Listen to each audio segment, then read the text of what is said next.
12ನೇ ಶತಮಾನದಲ್ಲಿ ಈಗ ನಾಳೆ 30ನೇ ತಾರೀಕು ಅಪ್ಪ ಬಸವಣ್ಣನವರ ಜಯಂತಿ ಮಹೋತ್ಸವ, ಅಕ್ಷಯ ತೃತೀಯ, ವಿಶೇಷವಾಗಿ ಅಕ್ಷಯ ತೃತೀಯನೇ ಬಸವ ಜಯಂತಿ ಯಾಕೆ ಆಚರಣೆ ಮಾಡಿದ್ರು ಅಂತ ಕೇಳಿದ್ರೆ, ಅಕ್ಷಯ ಅಂತ ಕೇಳಿದ್ರೆ ದೊಡ್ಡದು ಅಂತ, ಬಹಳ ದೊಡ್ಡ ಸಾಮರ್ಥ್ಯ ಅಂತ.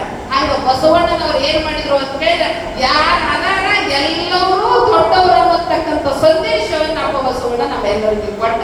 ಅಂದಾಗ ನಾವೆಲ್ಲರೂ ತಿಳ್ಕೋಬೇಕ, ಈ ನಮ್ಮ ವೀರಶೈವ ಲಿಂಗಾಯತ ಸಮುದಾಯವನ್ನ ಒಡೆದಾಡುವಂತ ವ್ಯವಸ್ಥೆ ಬಹಳ ಚಂದಾಗೈತಿ. ಆ ವ್ಯವಸ್ಥೆಗೆ ನಾವು ಯಾರು ತಿಳ್ಕೊಡ್ಬಾರ್ದು.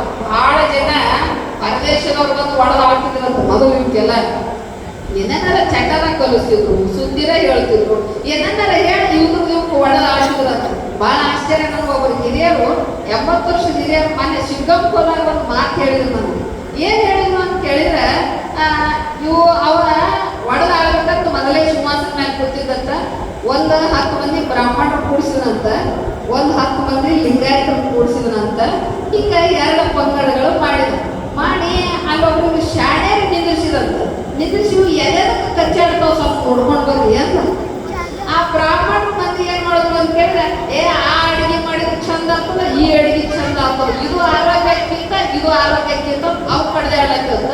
ಇಲ್ಲಿ ಲಿಂಗಾಯತ ಕೂಡಿಸಿದ್ರಂತ. ಇವು ಏನಾಗತ್ತೀವಿ ಅಂತ, ನನ್ನ ದೇವ್ರ ಹೆಚ್ಚ, ನಿನ್ನ ದೇವ್ರ ಹೆಚ್ಚ, ನನ್ನ ಜಾತಿ ಹೆಚ್ಚ, ನಿನ್ನ ಜಾತಿ ಹೆಚ್ಚ, ಇವು ಕಡೆದಾಡ್ಲತ್ತವಂತ. ಅದಕ್ಕೆ ಅವ ತಿಳ್ಕೊಂಡಂತ ಇವ್ ಒಳದಾಳಕ್ ಒಂದೇ ಒಂದು ವ್ಯವಸ್ಥೆ ಅದ.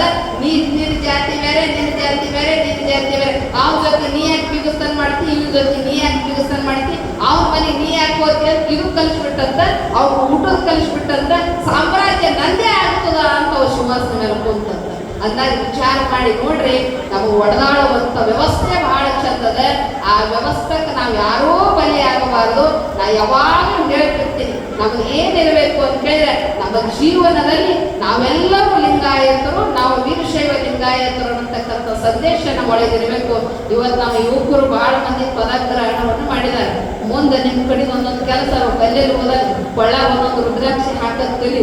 ನಮ್ಮಂತ ಸ್ವಾಮಿಗಳು ಸಿಗ್ಲಿಲ್ಲ ಅಂದ್ರೆ ಇಂಥವ್ರು ಹಿರಿಯರು ಇರ್ತಾರೆ, ನಾಲ್ಕಣ ಅಂತವ್ರು ಇರ್ತಾರೆ. ನೋಡ್ರಿ ಒಂದೆಂಟು ಲಿಂಗ ರುದ್ರಾಕ್ಷಿ ಕೊನೆ ರುದ್ರಾಕ್ಷಿ ಕಟ್ಕೊತೀರಿ, ಅದನ್ನು ಹಚ್ಚಿರಿ, ಅದೇನು ಹಚ್ಚಿರಿ.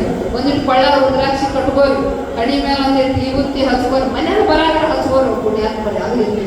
ಒಂದಿಟ್ಟು ಕೊಳ್ಳ ರುದ್ರಾಕ್ಷಿ ಇತ್ತು ಅಂತ ಕೇಳಿ ನಾವು ಬಗ್ಗಲ್ಲ ಮಾತಾಡೋ, ಇದು ಕೊಳ್ಳಗೇನೋ ಶಿವದಾರ ಕಾಣಕತ್ತ, ಇದಕ್ಕೆ ನಾ ಮಾತಾಡೋದು ತಗೊಂಡ್ಪಕ್ಕ ನಿಮ್ಮದು ಏನು ಕಳ್ಸಂಗಿಲ್ಲ ಮಗವ. ಹಂಗೆ ಒಬ್ಬ ಹೆಣ್ಣು ಮಗಳಿಗೆ ಕೊಳ್ಳಾಗ ತಾಳಿ ಇತ್ತು ಅಂತ ಕೇಳಿದ್ರೆ ಗಂಡ ಮಾಡ್ಕೊಂಡೈತದಳ ಅಂತ ನೋಡೋದು ದೃಷ್ಟಿ ಯಾಕೆ ಬದಲಾಗ್ತದಲ್ಲ. ಹಂಗ ಕೊಳ್ಳ ಒಂದು ರುದ್ರಾಕ್ಷಿ ಇತ್ತು, ಹಣಿಯ ಮೇಲೆ ಒಂದು ವಿಭೂತಿ ಇತ್ತು ಅಂತ ಕೇಳಿದ್ರೆ ಇದು ಹುಡುಗ ಯಾಕೋ ಲಿಂಗಾಯತ ಪೈಕಿ ಕಾಣಿಸಿದ್ರ ಮುಂದೆ ಏನು ಮಾತಾಡಬಾರ್ದು ಅಂತ ಅವ್ರು ಹಚ್ಚಿಕೊಡ್ತಾರೆ. ಇಂಥ ಸಂದೇಶಗಳು ನಮ್ಮಲ್ಲಿ ಅದಾವ. ಅದಕ್ಕೆ ಮುಂದಿನ ದಿನಮಾನದಲ್ಲಿ ನಾವೆಲ್ಲರೂ ತಾಯಂದಿರು ಆದವರು ಮಕ್ಕಳಿಗೆ, ಹೆಣ್ಣು ಮಕ್ಕಳಿಗೆ ಸಂಸ್ಕಾರವನ್ನು ಕೊಡ. ನಮ್ಮವ್ರು ಹೇಳಿದ್ರಲ್ಲ, ಹೆಣ್ಣು ಮಕ್ಕಳು ಯಾವುದಕ್ಕೂ ಕಡಿಮೆ ಅಂತ. ನೀವು ಯಾವುದಾಗೂ ಕಮ್ಮಿ ಹೇಳ್ತಿಲ್ಲ, ಡಬಲ್ ಹೇಳಕತ್ತೀನಿ, ಯಾವುದಾಗೂ ಕಮ್ಮಿ ಇಲ್ಲ ಅಂತ. ಎದೆಂದ್ರ ಕಮ್ಮಿ ಇಲ್ಲ ಅಂದ್ರೆ ಉಡ್ಸೋದಕ್ಕೂ ಕಮ್ಮಿ ಇಲ್ಲ, ಒಡೆಯೋದಕ್ಕೂ ಕಮ್ಮಿ ಇಲ್ಲ. ಉಡ್ಸೋದು ಬಹಳ ಚಂದ ಗೊತ್ತ, ಒಡೆಯೋದು ಬಹಳ ಚಂದ ಗೊತ್ತ. ಆ ಮನೆಯಿಂದ ಈ ಮನೆಗೆ ಬಂದ್ಬಿಡುತ್ತೆ, ಬರೋದು ಬಹಳ ಚಂದ. ಈ ಮನೆಯಾಗ ಯಾರು ಒಲಿ ಮಾಡೋದು ಬಹಳ ಸರಳ. ಅದಕ್ಕೆ ಹೆಣ್ಣು ಮಕ್ಕಳು ಆದವ್ರು ಎಂಥವ್ರು ಇರಬೇಕು ಅಂತ ಕೇಳಿದ್ರೆ, ಎತ್ರ ನಾಯಿ ಪೂಜ್ಯತೆ ತತ್ರ ರಮಂತೆ ದೇವ ಅಂತ ಹೇಳಿದ್ರು ಕಪಿಲ ಸಿದ್ಧ ಮಲ್ಲಿಕಾರ್ಜುನ. ಹೆಣ್ಣು ರಕ್ಕಸೆ ಅಲ್ಲ, ಹೆಣ್ಣು ಸಾಕ್ಷಾತ್ ಕಪಿಲ ಸಿದ್ಧ ಮಲ್ಲಿಕಾರ್ಜುನ. ಹೆಣ್ಣು ಮಗಳಿಗೆ ಸಾಕ್ಷಾತ್ ದೇವರ ಸ್ಥಾನವನ್ನು ಕೊಟ್ಟವ್ರು ಯಾರು ಅಂತ ಹೇಳಿದ್ರು 12ನೇ ಶತಮಾನದ ಶರಣರು. ಹೆಣ್ಮಕ್ಳು ಪೂಜೆ ಮಾಡಿದಾಗ ದೇವ್ರು ಇರ್ತಾರಂತ ವೇದಗಳಿಗೆ ಹೇಳುದು, ಆದ್ರೆ ಹೆಣ್ಣನೇ ದೇವರು ಅಂತ ಹೇಳಿದವ್ರು ಯಾರು ಅಂತೇಳಿ 12ನೇ ಶತಮಾನದ ಶರಣರು.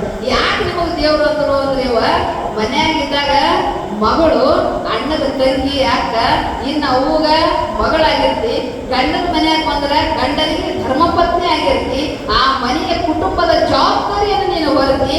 ಅಂದಾಗ ಹೆಣ್ಣು ಮಕ್ಕಳ ತಾಕತ್ತು ಬಹಳ ದೊಡ್ಡದ. ಹೆಣ್ಣು ಮಕ್ಕಳ ಮನಸ್ಸು ಮಾಡಿದ್ರು ಅಂತ ಕೇಳಿದ್ರೆ ಬೇಕಾದ ಮಾಡುವಂತ ಕೆಲಸದ. ಆ ತಾಕತ್ತು ಸದ್ವಿನಿಯೋಗ ಮಾಡಬೇಕು, ಸತ್ತಕ ಪಾತ್ರಕ್ಕೆ ವಿನಿಯೋಗ ಮಾಡಬೇಕು, ಸದ್ವಿಚಾರಕ್ಕೆ ವಿನಿಯೋಗ ಮಾಡಿದೆವು ಅಂತ ಹೇಳಿದ್ರೆ ಸಂಘಟನೆ ಶಕ್ತಿ ಬಹಳ ದೊಡ್ಡದ. ಅಂದಾಗ ನಾವೆಲ್ಲ ವೀರಶೈವ ಲಿಂಗಾಯತರು, ಇದರಲ್ಲಿ ಹಲವು ಪಂಗಡಗಳು ಬರ್ತಾವ. ಪಂಗಡಗಳ ಹೆಸರು ನಾನು ಹೇಳಕ್ಕಿಲ್ಲ, ಬಹಳ ಚಂದ.